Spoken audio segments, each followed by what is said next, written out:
श्री शिवाय नमस्तुभ्यम। आज की कथा में आप सभी भक्तों का हार्दिक स्वागत है। भगवान भोलेनाथ और माता पार्वती की कृपा सदैव आप और आपके समस्त परिवार पर बनी रहे। और अब भगवान शिव का ध्यान करके आज की पावन कथा का प्रारंभ करते हैं। सूत जी कहते हैं, हे महाप्राज्ञ महामते शिव रूप सौनक, अब मैं संक्षेप से रुद्राक्ष का महात्म्य बता रहा हूँ, सुनो। रुद्राक्ष शिव को बहुत ही प्रिय है, इसे परम पावन समझना चाहिए। रुद्राक्ष के दर्शन से, स्पर्श से तथा उस पर जप करने से वह समस्त पापों का अपहरण करने वाला माना गया है।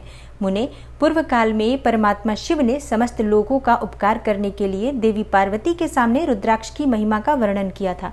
भगवान शिव बोले, महेश्वरी शिवे, मैं तुम्हारे प्रेमवश भक्तों के हित की कामना से रुद्राक्ष की महिमा का वर्णन करता हूँ, तुम ध्यान पूर्वक सुनो। महेशानी, पूर्व काल की बात है, मैं मन को संयम में रखकर हजारों दिव्य वर्षों तक घोर तपस्या में लगा रहा। एक दिन सहसा मेरा मन क्षुब्ध हो उठा। हे परमेश्वरी, मैं संपूर्ण लोगों का उपकार करने वाला स्वतंत्र परमेश्वर हूँ।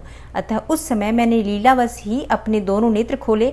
खोलते ही मेरे मनोहर नेत्रपुटों से कुछ जल की बूंदें गिरी और आंसू की उन बूंदों से वहां रुद्राक्ष नामक वृक्ष पैदा हो गया। भक्तों पर अनुग्रह करने के लिए वे अश्रुबिंदु स्थावर भाव को प्राप्त हो गए। वे रुद्राक्ष मैंने विष्णु भक्त को तथा चारों वर्णों के लोगों को बांट दिए। भूतल पर अपने प्रिय रुद्राक्षों को मैंने गौड़ देश में उत्पन्न किया। मथुरा, अयोध्या, लंका, मलयाचल, शह्यगिरी, काशी तथा अन्य देशों में भी उनके अंकुर उगाए। वे उत्तम रुद्राक्ष असह्य पाप समूहों का भेदन करने वाले तथा श्रुतियों के भी प्रेरक हैं। मेरी आज्ञा से वे ब्राह्मण, क्षत्रिय, वैश्य और शूद्र जाति के भेद से इस भूतल पर प्रकट हुए। रुद्राक्षों की ही जाति के शुभाक्ष भी हैं। उन ब्राह्मण आदि जाति वाले रुद्राक्षों के वर्ण श्वेत, रक्त, पीत तथा कृष्ण जानने चाहिए। मनुष्यों को चाहिए कि वे क्रमशः वर्ण के अनुसार अपनी जाति का ही रुद्राक्ष धारण करें। भोग और मोक्ष की इच्छा रखने वाले चारों वर्णों के लोगों और विशेषतः शिव भक्तों को शिव पार्वती की प्रसन्नता के लिए रुद्राक्ष के फलों को अवश्य धारण करना चाहिए। आंवले के फल के बराबर जो रुद्राक्ष हो वह श्रेष्ठ बताया गया है। जो बेर के फल के बराबर हो उसे मध्यम श्रेणी का कहा गया है और जो चने के बराबर हो उसकी गणना निम्न कोटि में की गई है। अब इसकी उत्तमता को परखने की यह दूसरी उत्तम प्रक्रिया बताई जाती है। इसे बताने का उद्देश्य है भक्तों की हित कामना। हे पार्वती, तुम भली भांति प्रेम पूर्वक इस विषय को सुनो। हे महेश्वरी, जो रुद्राक्ष बेर के फल के बराबर होता है वह उतना छोटा होने पर भी लोक में उत्तम फल देने वाला तथा सुख सौभाग्य की वृद्धि करने वाला होता है। और जो रुद्राक्ष आंवले के फल के बराबर होता है वह समस्त अरिष्टों का विनाश करने वाला होता है। तथा जो गुंजा फल के समान बहुत छोटा होता है वह संपूर्ण मनोरथों और फलों की सिद्धि करने वाला होता है।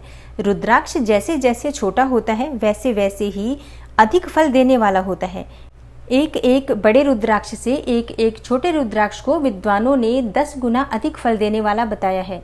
पापों का नाश करने के लिए रुद्राक्ष धारण करना आवश्यक बताया गया है। रुद्राक्ष की महिमा बताते हुए भगवान शिव कहते हैं कि वह निश्चय ही संपूर्ण अभिष्ट मनोरथों का साधक होता है, अतः अवश्य ही रुद्राक्ष धारण करना चाहिए। हे परमेश्वरी, लोक में मंगलमय रुद्राक्ष जैसा फल देने वाला देखा जाता है वैसी फलदायिनी दूसरी कोई माला नहीं दिखाई देती। हे देवी, समान आकार प्रकार वाले चिकने, मजबूत, स्थूल, कंटक युक्त, उभरे हुए छोटे छोटे दानों वाले और सुंदर रुद्राक्ष अभिलषित पदार्थों के दाता तथा सदैव भोग और मोक्ष देने वाले होते हैं। और जिस रुद्राक्ष को कीड़ों ने दूषित कर दिया हो, जो टूटा फूटा हो, जिसमें उभरे हुए दाने न हो, जो व्रण युक्त हो तथा जो पूरा पूरा गोल न हो, इन 5 प्रकार के रुद्राक्षों को त्याग देना चाहिए। जिस रुद्राक्ष में अपने आप ही डोरा पिरोने के योग्य छिद्र हो गया हो वही उत्तम माना गया है। और जिस रुद्राक्ष में मनुष्य के प्रयत्न से छेद किया गया हो वह मध्यम श्रेणी का होता है। रुद्राक्ष धारण करना बड़े बड़े पातकों का नाश करने वाला माना गया है। इस जगत में 1100 रुद्राक्ष धारण करके मनुष्य जिस फल को प्राप्त करता है उसका वर्णन सैकड़ों वर्षों में भी नहीं किया जा सकता। भगवान शिव आगे कहते हैं, भक्तिमान पुरुष 550 रुद्राक्ष के दानों का सुंदर मुकुट बना ले और उसे सिर पर धारण करे। 360 दानों को लंबे सूत्र में पिरोकर एक हार बना ले और वैसे वैसे 3 हार बनाकर भक्ति परायण पुरुष उनका यज्ञोपवीत तैयार करे और उसे यथास्थान धारण किए रहे। इसके बाद किस अंग में कितने रुद्राक्ष धारण करने चाहिए यह बताकर सूत जी बोले, महर्षियों, सिर पर ईशान मंत्र से, कानों में तत्पुरुष मंत्र से तथा गले में और हृदय में अघोर मंत्र से रुद्राक्ष धारण करना चाहिए। विद्वान पुरुष दोनों हाथों में अघोर बीज मंत्र से रुद्राक्ष धारण करें और उदर पर वामदेव मंत्र से 15 रुद्राक्षों द्वारा गुथी हुई माला धारण करें अथवा अंगों सहित प्रणव का 5 बार जप करके रुद्राक्ष की 3, 5 या 7 मालाएं धारण करें। उसके मूल मंत्र नमः शिवाय से ही समस्त रुद्राक्षों को धारण करें। रुद्राक्षधारी पुरुष अपने खान पान में मदिरा, मांस, लहसुन, प्याज, सहीजन और लिसोड़ा आदि को त्याग दे। हे गिरिराज नंदिनी उमे, श्वेत रुद्राक्ष केवल ब्राह्मणों को ही धारण करना चाहिए और गहरे लाल रंग का रुद्राक्ष क्षत्रियों के लिए हितकर बताया गया है। वैश्यों के लिए प्रतिदिन बारंबार पीले रुद्राक्षों को धारण करना आवश्यक है और शूद्रों को काले रंग का रुद्राक्ष धारण करना चाहिए। यह वेदोक्त मार्ग है। ब्रह्मचारी, वानप्रस्थ, गृहस्थ और सन्यासी सबको नियम पूर्वक रुद्राक्ष धारण करना उचित है। इसे धारण करने का सौभाग्य बड़े पुण्य से प्राप्त होता है। हे उमे, पहले आंवले के बराबर और फिर उससे भी छोटे रुद्राक्ष धारण करें। जो रोगी हो, जिनमें दाने न हो, जिन्हें कीड़ों ने खा लिया हो और जिनमें पिरोने योग्य छेद न हो, ऐसे रुद्राक्ष मंगल की कामना करने वाले पुरुषों को नहीं धारण करने चाहिए। रुद्राक्ष मेरा मंगलमय लिंग विग्रह है। यह अंततोगत्वा चने के बराबर लघुतर होता है और सूक्ष्म यानी कि छोटे रुद्राक्ष को ही सदा प्रशस्त माना गया है। सभी आश्रमों, समस्त वर्णों, स्त्रियों और शूद्रों को भी भगवान शिव की आज्ञा के अनुसार सदैव रुद्राक्ष धारण करना चाहिए। यतियों के लिए प्रणव के उच्चारण पूर्वक रुद्राक्ष धारण का विधान है। जिसके ललाट में त्रिपुंड लगा हो और सभी अंग रुद्राक्ष से विभूषित हो तथा जो मृत्युंजय मंत्र का जप कर रहा हो, उसका दर्शन करने से साक्षात रुद्र के दर्शन का फल प्राप्त होता है। हे पार्वती, रुद्राक्ष अनेकों प्रकार के बताए गए हैं। मैं उनके भेदों का वर्णन करता हूँ। वे भेद भोग और मोक्ष रूप फल देने वाले होते हैं। हे पार्वती, तुम उत्तम भक्ति भाव से उनका परिचय सुनो। एक मुख वाला रुद्राक्ष साक्षात शिव का स्वरूप है। वह भोग और मोक्ष रूपी फल प्रदान करता है। जहाँ रुद्राक्ष की पूजा होती है वहाँ से लक्ष्मी दूर नहीं जाती हैं। उस स्थान के सारे उपद्रव नष्ट हो जाते हैं तथा वहाँ रहने वाले लोगों की संपूर्ण कामनाएं पूर्ण होती हैं। 2 मुख वाला रुद्राक्ष देव देवेश्वर कहा गया है। वह संपूर्ण कामनाओं और फलों को देने वाला है। 3 मुख वाला रुद्राक्ष सदा साक्षात साधन का फल देने वाला है। उसके प्रभाव से सारी विद्याएं प्रतिष्ठित होती हैं। 4 मुख वाला रुद्राक्ष साक्षात ब्रह्मा का रूप है। वह दर्शन और स्पर्श से शीघ्र ही धर्म, अर्थ, काम और मोक्ष इन चारों पुरुषार्थों को देने वाला है। 5 मुख वाला रुद्राक्ष साक्षात कालाग्नि रुद्र रूप है। वह सब कुछ करने में समर्थ है, सबको मुक्ति देने वाला तथा संपूर्ण मनोवांछित फल प्रदान करने वाला है। 5 मुख रुद्राक्ष समस्त पापों को दूर कर देता है। 6 मुखों वाला रुद्राक्ष कार्तिकेय का स्वरूप है। यदि दाहिनी बाह में उसे धारण किया जाए तो धारण करने वाला मनुष्य ब्रह्म हत्या आदि पापों से मुक्त हो जाता है, इसमें संशय नहीं है। हे महेश्वरी, 7 मुख वाला रुद्राक्ष अनंग स्वरूप और अनंग नाम से ही प्रसिद्ध है। देवेशी, उसको धारण करने से दरिद्र भी ऐश्वर्यशाली हो जाता है। 8 मुख वाला रुद्राक्ष अष्टमूर्ति भैरव रूप है। उसको धारण करने से मनुष्य पूर्णायु होता है और मृत्यु के पश्चात शूलधारी शंकर हो जाता है। 9 मुख वाले रुद्राक्ष को भैरव तथा कपिल मुनि का प्रतीक माना गया है अथवा 9 रूप धारण करने वाली महेश्वरी दुर्गा उसकी अधिष्ठात्री देवी मानी गई है। जो मनुष्य भक्ति पारायण हो अपने बाएं हाथ में नवमुख रुद्राक्ष को धारण करता है, वह निश्चय ही मेरे समान सर्वेश्वर हो जाता है, इसमें संशय नहीं है। हे महेश्वरी, 10 मुख वाला रुद्राक्ष साक्षात भगवान विष्णु का रूप है।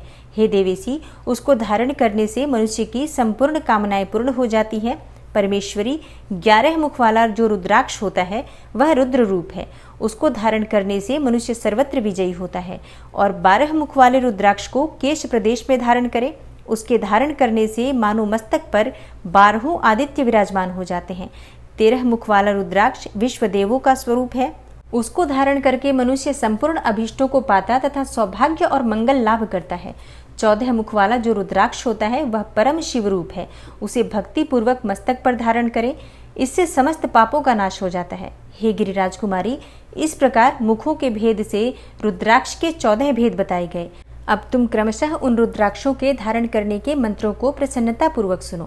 पहला है ओम ह्रीम नमः, दूसरा ओम नमः, तीसरा ओम क्लीम नमः, चौथा ओम ह्रीम नमः, पांचवा ओम ह्रीम नमः, छठा ओम ह्रीम हूम नमः, सातवां है ओम हूम नमः, आठवां ओम हूम नमः, नौवां है ओम ह्रीम हूम नमः, 10वां है ओम ह्रीम नमः, 11वां ओम ह्रीम हूम नमः, 12वां है ओम क्रौम छौम रौम नमः और 13वां है ओम ह्रीम नमः, 14वां है ओम नमः इन 14 मंत्रों द्वारा क्रमशः 1 से लेकर 14 मुख वाले रुद्राक्ष को धारण करने का विधान है। साधक को चाहिए कि वह निद्रा और आलस्य का त्याग करके श्रद्धा भक्ति से संपन्न हो संपूर्ण मनोरथों की सिद्धि के लिए उक्त मंत्रों द्वारा उन रुद्राक्षों को धारण करे।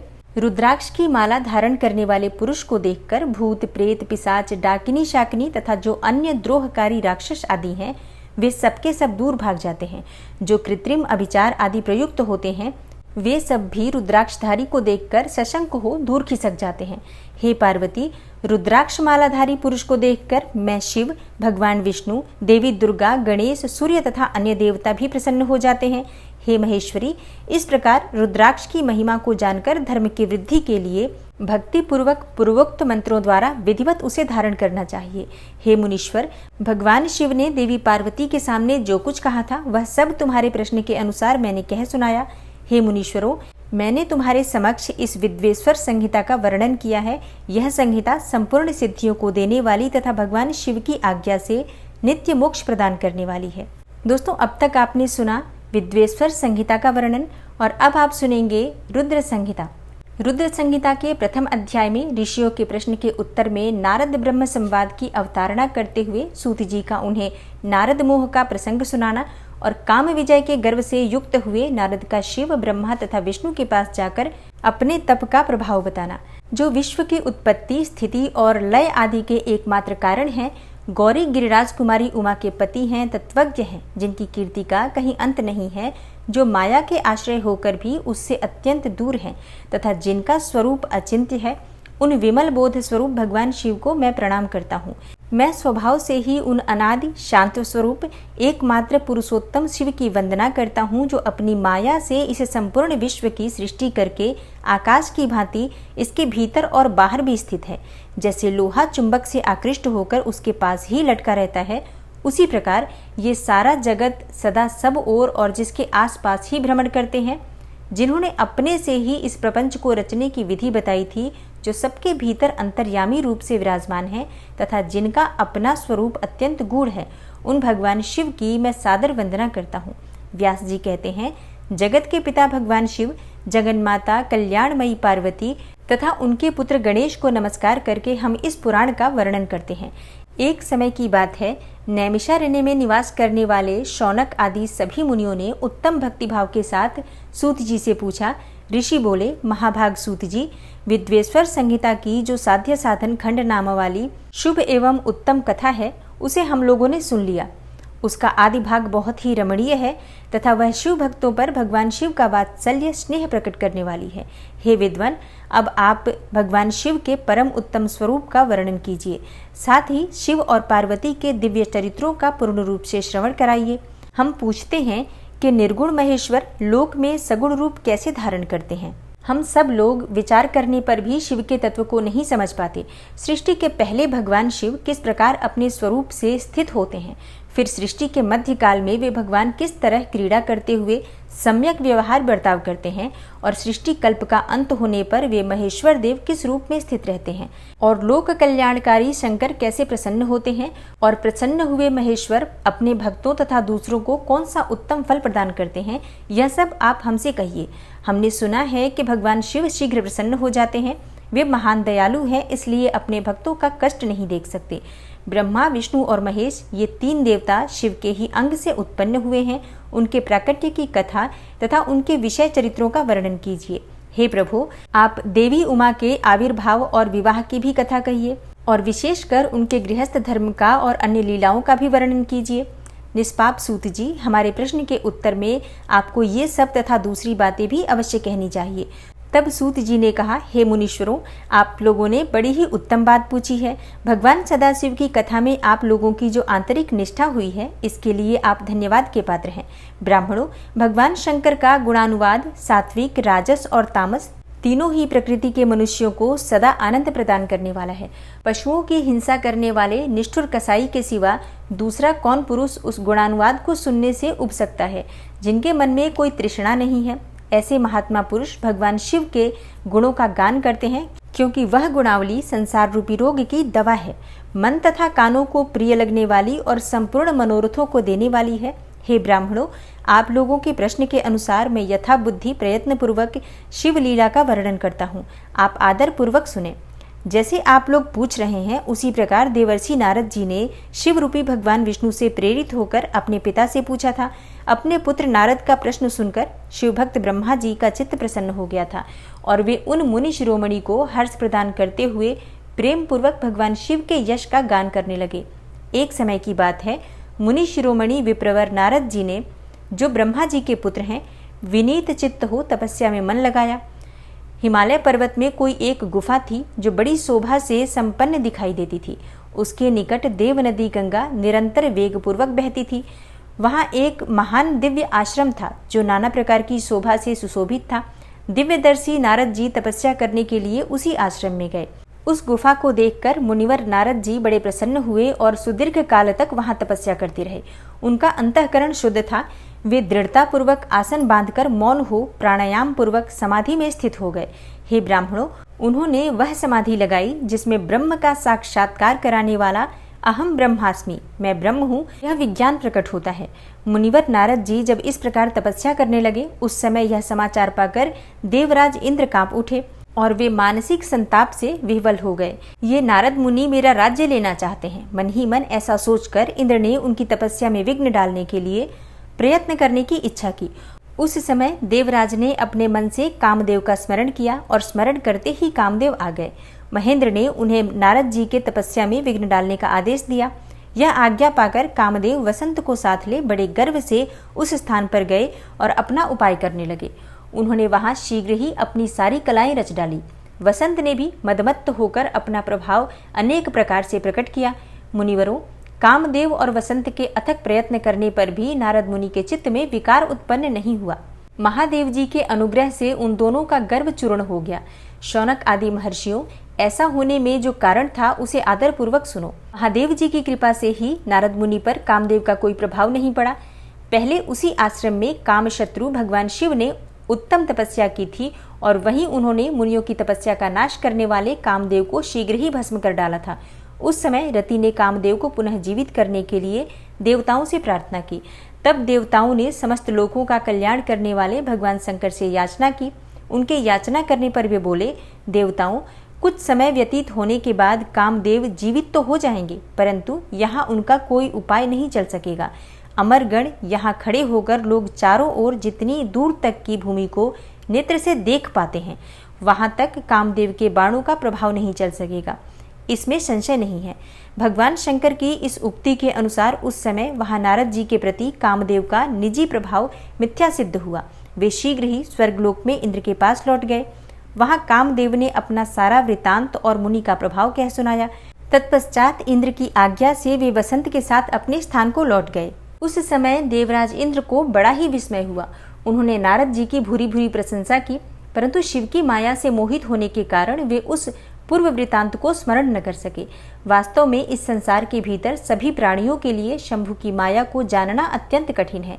जिसने भगवान शिव के चरणों में अपने आप को समर्पित कर दिया है, उस भक्त को छोड़कर से सारा जगत उनकी माया से मोहित हो जाता है। नारद जी भी भगवान शंकर की कृपा से वहां चिरकाल तक तपस्या में लगे रहे। जब उन्होंने अपनी तपस्या को पूर्ण हुई समझा, तब वे मुनि उससे विरत हुए और कामदेव पर मेरी विजय हुई ऐसा मानकर उन मुनीश्वर के मन में व्यर्थ ही गर्व हो गया। भगवान शिव की माया से मोहित होने के कारण उन्हें यथार्थ बात का ज्ञान नहीं रहा। वे यह नहीं समझ सके कि कामदेव के पराजित होने में भगवान शंकर का प्रभाव ही कारण है। उस माया से अत्यंत मोहित हो मुनि शिरोमणि नारद अपना काम विजय संबंधी वृतांत बताने के लिए तुरंत ही कैलाश पर्वत पर गए। उस समय वे विजय के मद से उन्मत्त हो रहे थे। वहां रुद्रदेव को नमस्कार करके गर्व से भरे हुए मुनि ने अपने आप को महात्मा मानकर तथा अपने ही प्रभाव से कामदेव पर अपनी विजय हुई समझकर उनसे सारा वृतांत कह सुनाया। यह सब सुनकर भक्तवत्सल भगवान शंकर ने नारद जी से, जो अपनी शिव की ही माया से मोहित होने के कारण काम विजय के यथार्थ कारण को नहीं जानते थे और अपने विवेक को खो बैठे थे, कहा। रुद्र बोले, तात नारद, तुम बड़े विद्वान हो, धन्यवाद के पात्र हो, परंतु मेरी यह बात ध्यान देकर सुनो। अब से फिर कभी ऐसी बात कहीं भी न कहना, विशेषतः भगवान विष्णु के सामने इसकी चर्चा कदापि न करना। तुमने मुझसे अपना जो वृतांत बताया है उसे पूछने पर भी दूसरों के सामने मत कहना, यह सिद्धि संबंधी वृतांत सर्वथा गुप्त रखने योग्य है, इसे कभी किसी पर प्रकट नहीं करना चाहिए। तुम मुझे विशेष प्रिय हो, इसलिए अधिक जोर देकर मैं तुम्हें यह शिक्षा देता हूँ और इसे न कहने की आज्ञा देता हूँ, क्योंकि तुम भगवान विष्णु के भक्त हो और उनके भक्त होते हुए ही मेरे अत्यंत अनुगामी हो। इस प्रकार बहुत कुछ कहकर संसार की सृष्टि करने वाले भगवान रुद्र ने नारद जी को शिक्षा दी और अपने वृतांत को गुप्त रखने के लिए उन्हें समझाया बुझाया, परंतु वे तो शिव की माया से मोहित थे, इसलिए उन्होंने उनकी दी हुई शिक्षा को अपने लिए हितकर नहीं माना। तदनंतर मुनि शिरोमणि नारद ब्रह्मलोक में गए। वहां ब्रह्मा जी को नमस्कार करके उन्होंने कहा, पिताजी, मैंने अपने तपोबल से कामदेव को जीत लिया है। उनकी यह बात सुनकर ब्रह्मा जी ने भगवान शिव के चरणारविंदों का चिंतन किया और सारा कारण जानकर अपने पुत्र को यह सब कहने से मना किया, परंतु नारद जी शिव की माया से मोहित थे, अतएव उनके चित्त में मद का अंकुर जम गया था, उनकी बुद्धि मारी गई थी। इसलिए नारद जी अपना सारा वृतांत भगवान विष्णु के सामने कहने के लिए वहां से शीघ्र ही विष्णुलोक में गए। नारद जी को आते हुए देखकर भगवान विष्णु बड़े आदर से उठे और शीघ्र ही आगे बढ़कर उन्होंने मुनि को हृदय से लगा लिया। मुनि के आगमन का क्या हेतु है, इसका उन्हें पहले से ही पता था। नारद जी को अपने आसन पर बिठाकर भगवान शिव के चरणार विंदों का चिंतन करके श्रीहरि ने उनसे पूछा। भगवान विष्णु बोले, हे तात, कहाँ से आते हो? यहाँ किस लिए तुम्हारा आगमन हुआ है? मुनि श्रेष्ठ, तुम धन्य हो, तुम्हारे शुभागमन से मैं पवित्र हो गया। भगवान विष्णु का यह वचन सुनकर गर्व से भरे हुए नारद मुनि ने मद से मोहित होकर अपना सारा वृतांत बड़े अभिमान के साथ कह सुनाया। नारद मुनि का वह अहंकार युक्त वचन सुनकर मन ही मन भगवान विष्णु ने उनकी काम विजय के यथार्थ कारण को पूर्ण रूप से जान लिया। तत्पश्चात श्री विष्णु बोले, हे मुनिश्रेष्ठ, तुम धन्य हो, तपस्या के तो भंडार ही हो, तुम्हारा हृदय भी बड़ा उदार है। हे मुने, जिसके भीतर भक्ति, ज्ञान और वैराग्य नहीं होते, उसी के मन में समस्त दुखों को देने वाले काम, मोह आदि विकार शीघ्र उत्पन्न होते हैं।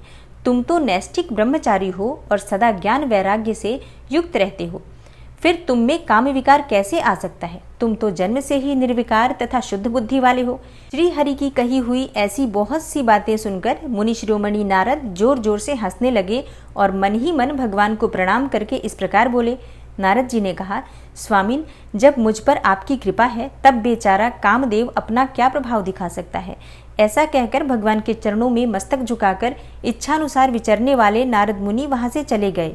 सूत जी कहते हैं, महर्षियों, जब नारद मुनि इच्छानुसार वहां से चले गए तब भगवान शिव की इच्छा से माया विशारद श्री हरि ने तत्काल अपनी माया प्रकट की। उन्होंने मुनि के मार्ग में एक विशाल नगर की रचना की जिसका विस्तार 100 योजन था। वह अद्भुत नगर बड़ा ही मनोहर था। भगवान ने उसे अपने वैकुंठ लोक से भी अधिक रमणीय बनाया था। नाना प्रकार की वस्तुएं उस नगर की शोभा बढ़ाती थीं और वहां स्त्रियों और पुरुषों के लिए बहुत से विहार स्थल थे। वह श्रेष्ठ नगर चारों वर्णों के लोगों से भरा था। वहां शील निधि नामक ऐश्वर्यशाली राजा राज्य करते थे।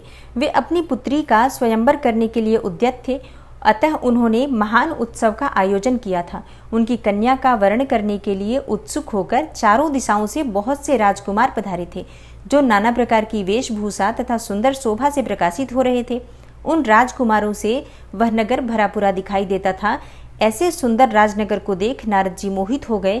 वे राजा शील निधि के द्वार पर गए। तब मुनि शिरोमणि नारद को आया देखकर महाराज शील निधि ने श्रेष्ठ रत्नमय सिंहासन पर बिठाकर उनका पूजन किया।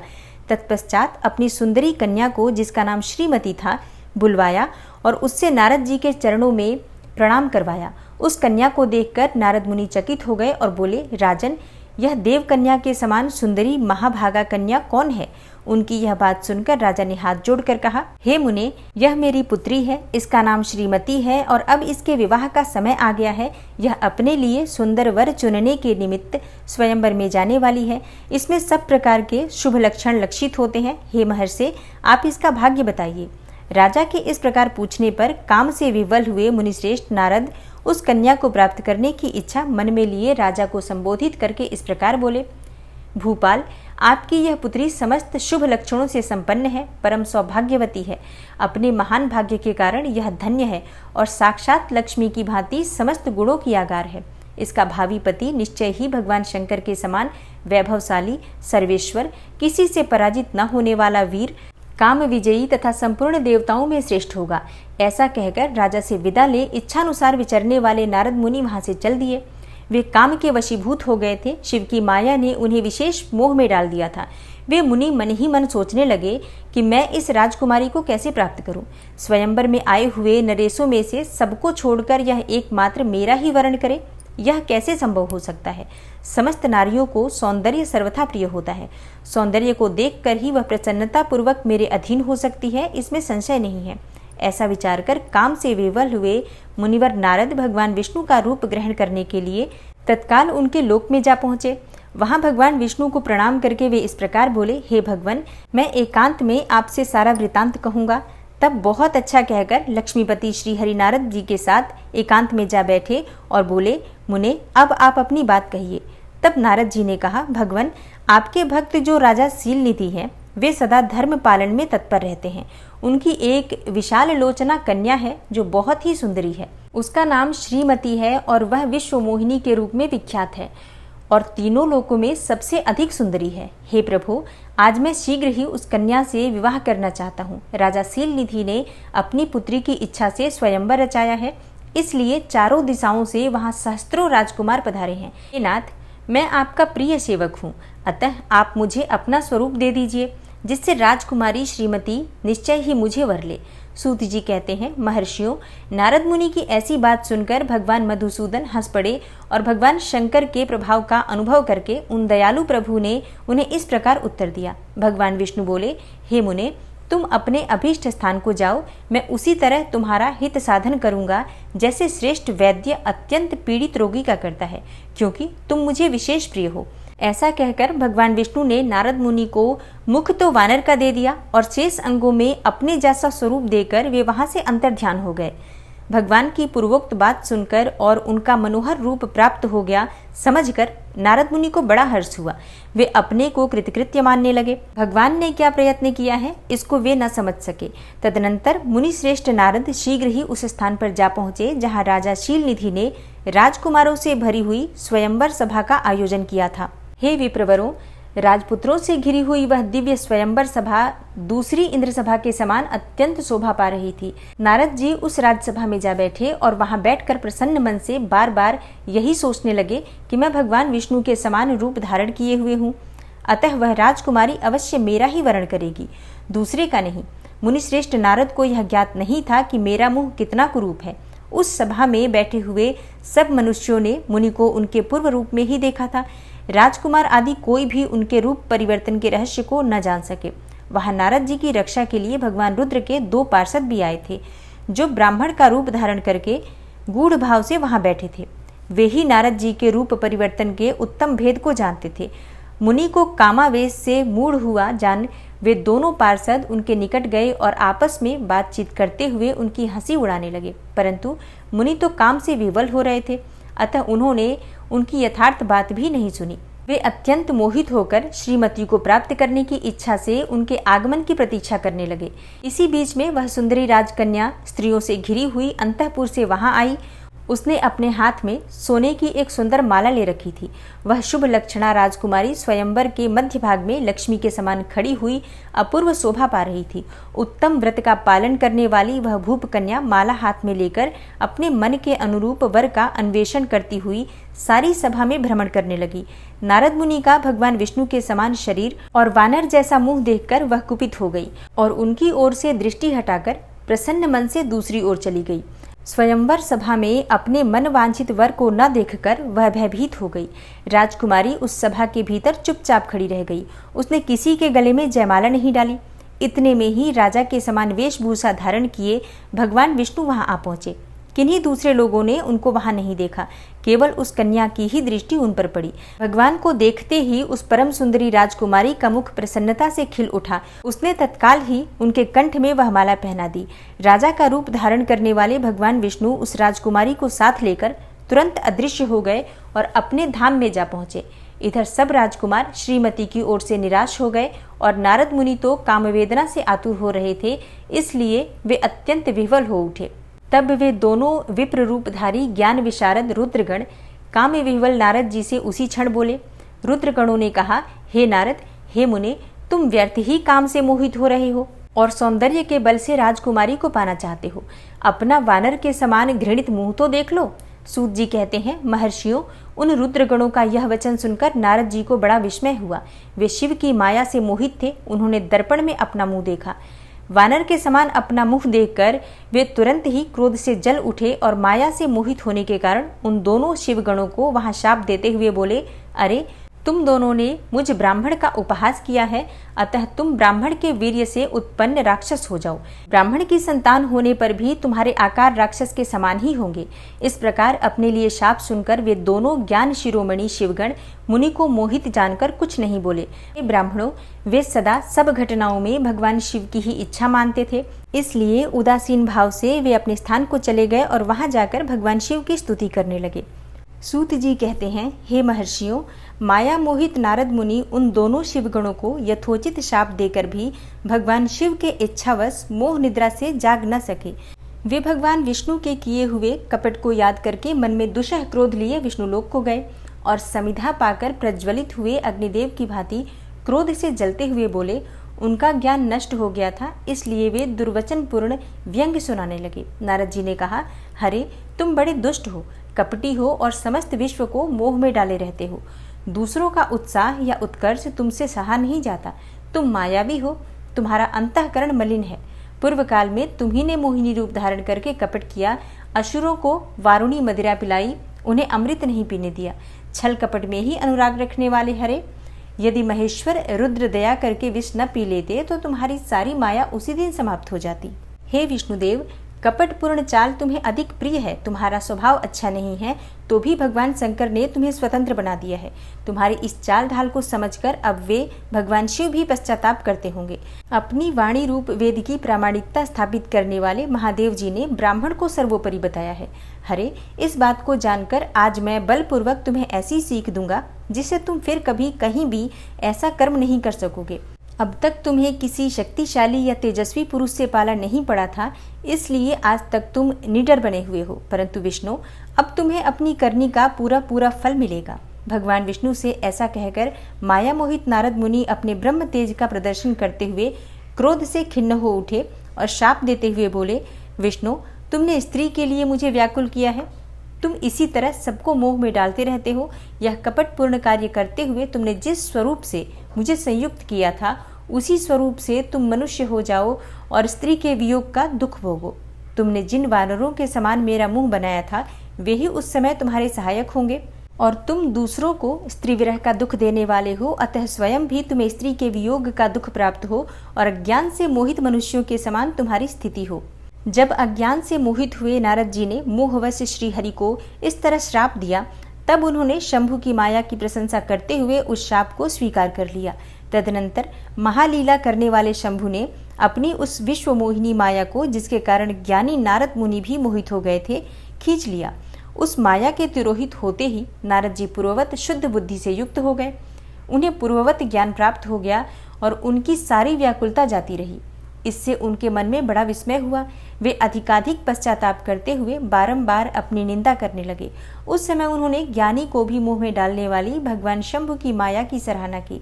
तदनंतर यह जानकर कि माया के कारण ही मैं भ्रम में पड़ गया था और यह सब मेरा माया जनित भ्रम ही था, वैष्णव शिरोमणि नारद जी भगवान विष्णु के चरणों में गिर पड़े।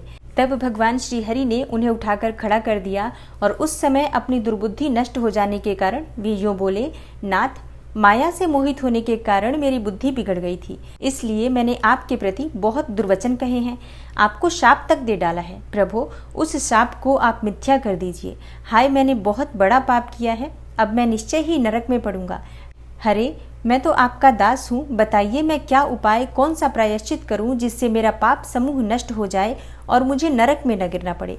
ऐसा कहकर शुद्ध बुद्धि वाले मुनि शिरोमणि नारद जी पुनः भक्ति भाव से भगवान विष्णु के चरणों में गिर पड़े। उस समय उन्हें बड़ा पश्चाताप हो रहा था। तब श्री विष्णु ने उन्हें उठाकर मधुर वाणी में कहा। भगवान विष्णु बोले, तात, खेद न करो, तुम मेरे श्रेष्ठ भक्त हो, इसमें संशय नहीं है। मैं तुम्हें एक बात बताता हूँ, सुनो। उससे निश्चय ही तुम्हारा परम हित होगा, तुम्हें नरक में भी नहीं जाना पड़ेगा और भगवान शिव तुम्हारा कल्याण करेंगे। तुमने मद से मोहित होकर जो भगवान शिव की बात नहीं मानी थी, उसकी अवहेलना कर दी थी, उसी अपराध का भगवान शिव ने तुम्हें ऐसा फल दिया है, क्योंकि वे ही कर्म फल के दाता हैं। तुम अपने मन में यह दृढ़ निश्चय कर लो कि भगवान शिव की इच्छा से ही यह सब कुछ हुआ है। सबके स्वामी परमेश्वर शंकर ही गर्व को दूर करने वाले हैं। वे ही पर ब्रह्म परमात्मा हैं और उन्हीं का सच्चिदानंद स्वरूप से बोध होता है। वे निर्गुण और निर्विकार हैं। सत्व, रज और तम इन तीनों गुणों से परे हैं। वे ही अपनी माया को लेकर ब्रह्मा, विष्णु और महेश इन तीनों रूपों में प्रकट होते हैं। निर्गुण और सगुण भी वे ही हैं। निर्गुण अवस्था में उन्हीं का नाम शिव है। वे ही परमात्मा, महेश्वर, परब्रह्म, अविनाशी, अनंत और महादेव आदि नामों से जाने जाते हैं और उन्हीं की सेवा से ब्रह्मा जी जगत के सृष्टा हुए हैं और मैं तीनों लोकों का पालन करता हूँ। वे स्वयं ही रुद्र रूप से सदा सबका संहार करते हैं। वे शिव स्वरूप से सबके साक्षी हैं, माया से भिन्न और निर्गुण हैं।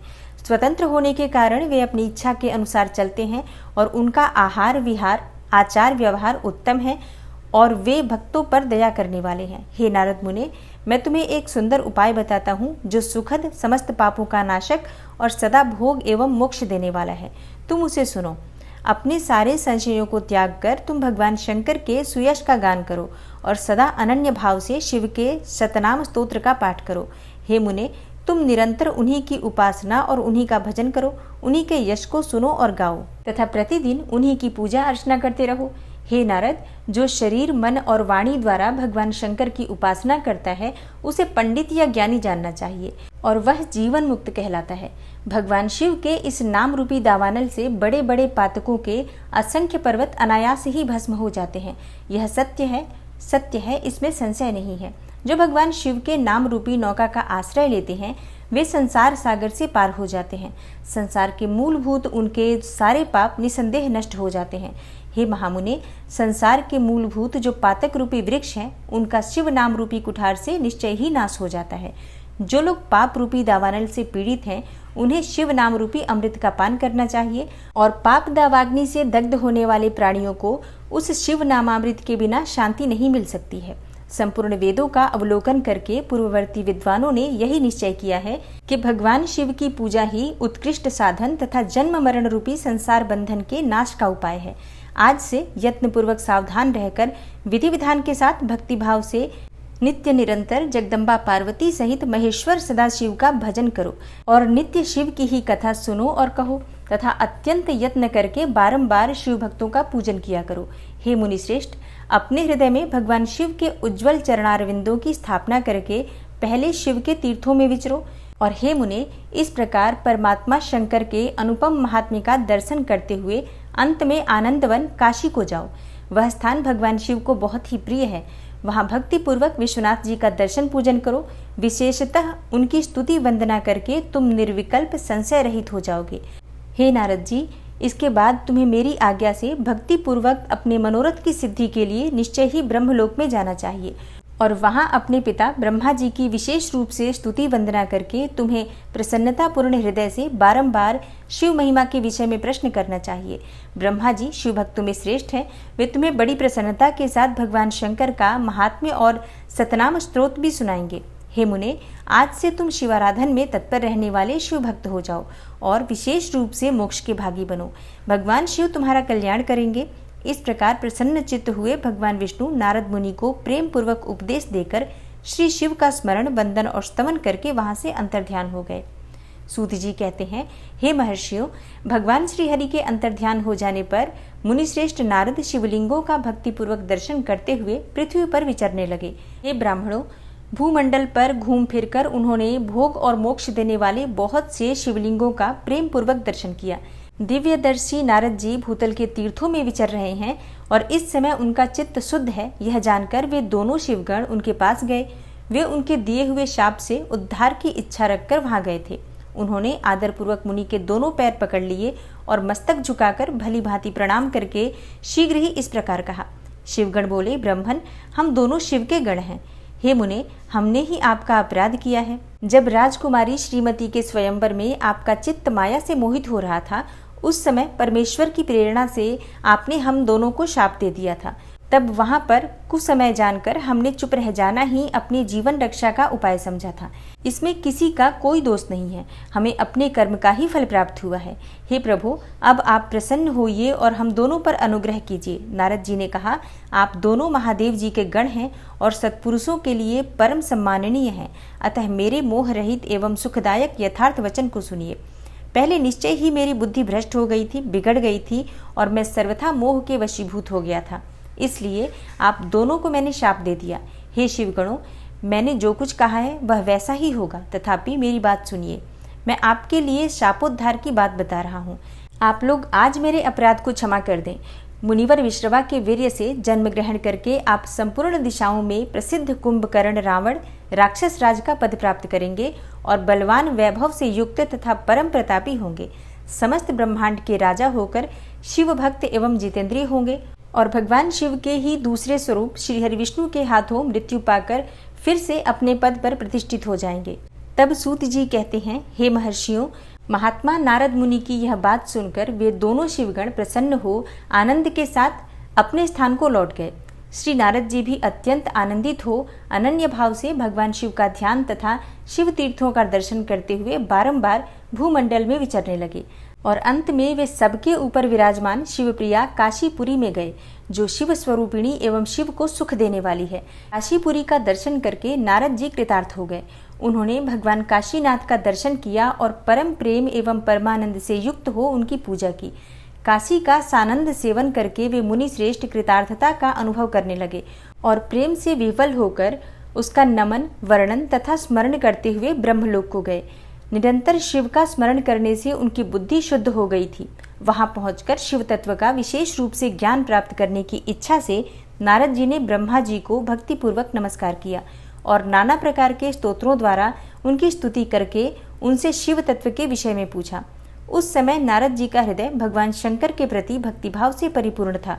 नारद जी बोले, हे ब्रह्मन, परब्रह्म परमात्मा के स्वरूप को जानने वाले पितामह, जगत प्रभु, आपके कृपा प्रसाद से मैंने भगवान विष्णु के उत्तम महात्म्य का पूर्ण रूप से ज्ञान प्राप्त किया है। हे ब्रह्मन, मैंने भक्ति मार्ग, ज्ञान मार्ग, अत्यंत दुस्तर तपो मार्ग, दान मार्ग तथा तीर्थ मार्ग का भी वर्णन सुना है, परंतु शिव तत्व का ज्ञान मुझे अभी तक नहीं हुआ है। मैं भगवान शंकर की पूजा विधि को भी नहीं जानता। अतः हे प्रभु, आप क्रमशः इन विषयों को तथा भगवान शिव के विविध चरित्रों को तथा उनके स्वरूप, तत्व, प्राकट्य, विवाह, गृहस्थ धर्म सब मुझे बताइए। निष्पाप पितामह, ये सब बातें तथा और जो भी आवश्यक बातें हों उन सब का आपको वर्णन करना चाहिए।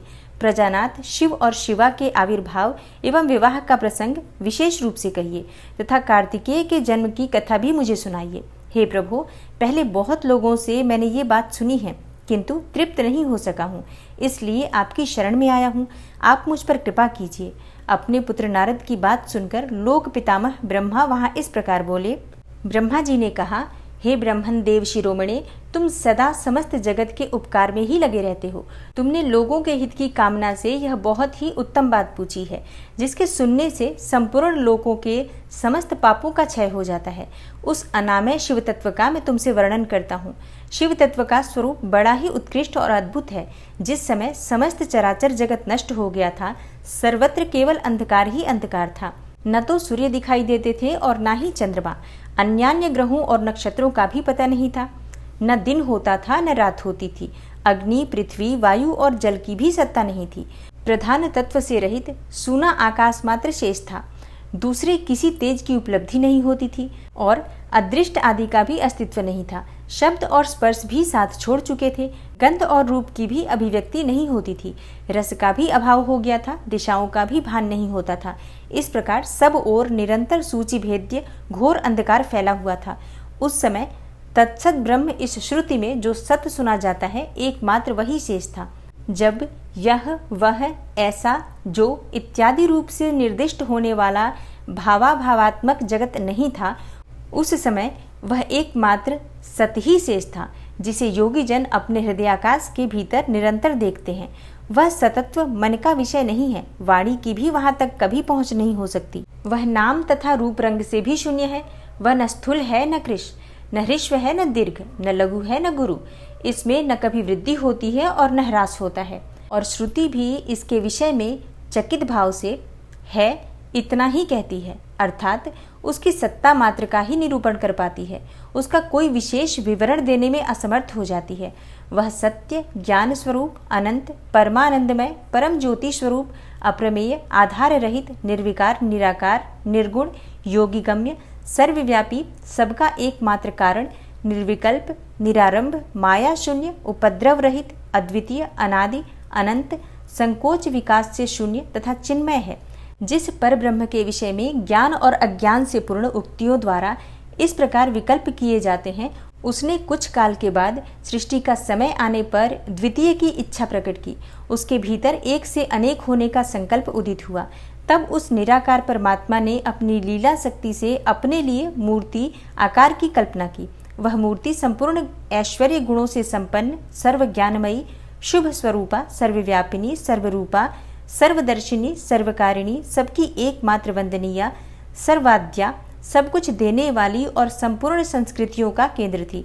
उस शुद्ध स्वरूपिणी ईश्वर मूर्ति की कल्पना करके वह अद्वितीय, अनादि, अनंत, सर्वप्रकाशक, चिन्मय, सर्वव्यापी और अविनाशी पर ब्रह्म अंतर्हित हो गया। जो मूर्ति रहित परम ब्रह्म है, उसी की मूर्ति चिन्मय आकार में भगवान सदाशिव हैं। अर्वाचीन और प्राचीन विद्वान उन्हीं को ईश्वर कहते हैं।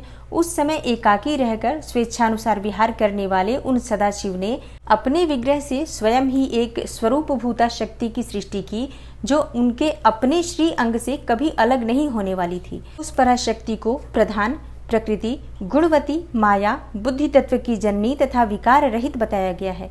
वह शक्ति अंबिका कही गई है। उसी को प्रकृति, सर्वेश्वरी, त्रिदेव जननी, नित्या और मूल कारण भी कहते हैं।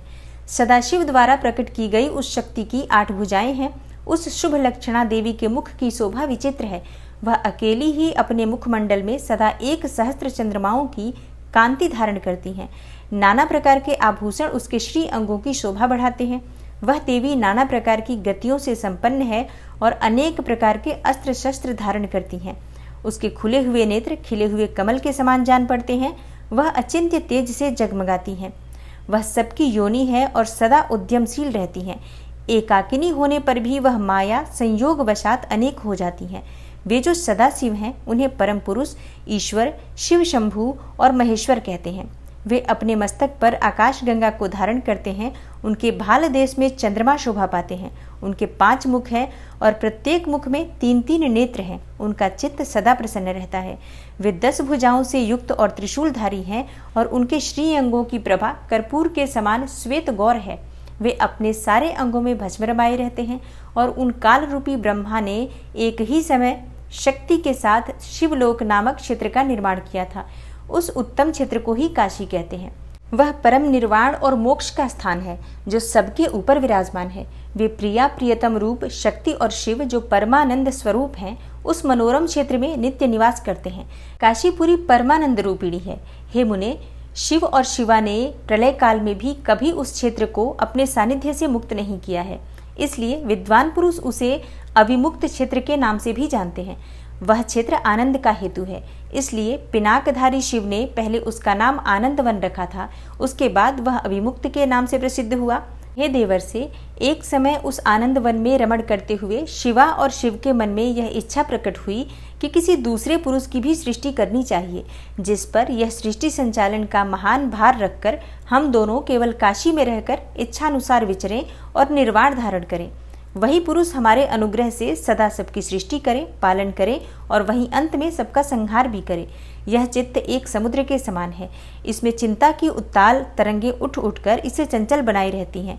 इसमें सत्व गुण रूपी रत्न, तमोगुण रूपी ग्राह और रजोगुण रूपी मूंगे भरे रहते हैं। इस विशाल चित्त समुद्र को संकुचित करके हम दोनों उस पुरुष के प्रसाद से आनंद कानन काशी में सुखपूर्वक निवास करेंगे। यह आनंद वन वह स्थान है जहाँ हमारी मनोवृत्ति सब ओर से सिमटकर इसी में लगी हुई है तथा जिसके बाहर का जगत चिंता से आतुर प्रतीत होता है। ऐसा निश्चय करके शक्ति सहित सर्वव्यापी परमेश्वर शिव ने अपने वाम भाग के 10वें अंग पर अमृत मल दिया। फिर तो वहां से एक पुरुष प्रकट हुआ जो तीनों लोकों में सबसे अधिक सुंदर था। वह शांत था, उसमें सत्व गुण की अधिकता थी तथा वह गंभीरता का अथाह सागर था। हे मुने, क्षमा नामक गुण से युक्त उस पुरुष के लिए ढूंढने पर भी कहीं कोई उपमा नहीं मिलती। उसकी कांति इंद्रनील मणि के समान श्याम थी और उसके अंग अंग से दिव्य शोभा छिटक रही थी और नेत्र प्रफुल्ल कमल के समान शोभा पा रहे थे। श्री अंगों पर सुवर्ण की सी कांति वाले 2 सुंदर रेशमी पीतांबर शोभा दे रहे थे।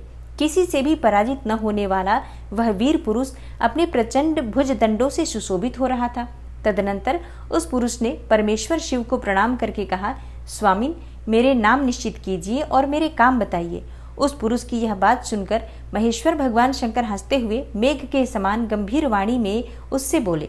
शिव जी ने कहा, हे वत्स, व्यापक होने के कारण तुम्हारा विष्णु नाम विख्यात हुआ। इसके सिवा और भी बहुत से नाम होंगे जो भक्तों को सुख देने वाले होंगे।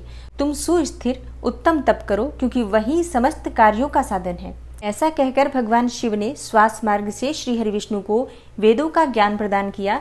तदनंतर अपनी महिमा से कभी च्युत न होने वाले श्री हरि भगवान शिव को प्रणाम करके बड़ी भारी तपस्या करने लगे और शक्ति सहित परमेश्वर शिव भी पार्षद गणों के साथ वहां से अदृश्य हो गए। भगवान विष्णु ने सुदीर्घ काल तक बड़ी कठोर तपस्या की। उस तपस्या के परिश्रम से युक्त भगवान विष्णु के अंगों से नाना प्रकार की जल धाराएं निकलने लगी। यह सब भगवान शिव की माया से ही संभव हुआ। हे महामुने, उस जल से सारा सूना आकाश व्याप्त हो गया और वह ब्रह्म रूप जल अपने स्पर्श मात्र से सब पापों का नाश करने वाला सिद्ध हुआ। उस समय थके हुए परम पुरुष विष्णु ने स्वयं उस जल में शयन किया। वे दीर्घ काल तक बड़ी प्रसन्नता के साथ उसमें रहे। नार अर्थात जल में शयन करने के कारण ही उनका नाम नारायण, यह श्रुति सम्मत नाम प्रसिद्ध हुआ। उस समय उन परम पुरुष नारायण के सिवा दूसरी कोई प्राकृत वस्तु नहीं थी। उसके बाद ही उन महात्मा नारायण देव से यथासंभव सभी तत्व प्रकट हुए। हे महामते विद्वन, मैं उन तत्वों की उत्पत्ति का प्रकार बता रहा हूँ, ध्यान पूर्वक सुनो। प्रकृति से महतत्व प्रकट हुआ और महतत्व से 3 गुण। इन गुणों के भेद से ही त्रिविध अहंकार की उत्पत्ति हुई। अहंकार से 5 तन्मात्राएं हुई और उन तन्मात्राओं से 5 भूत प्रकट हुए। उसी समय ज्ञानेंद्रियों और कर्मेंद्रियों का भी प्रादुर्भाव हुआ।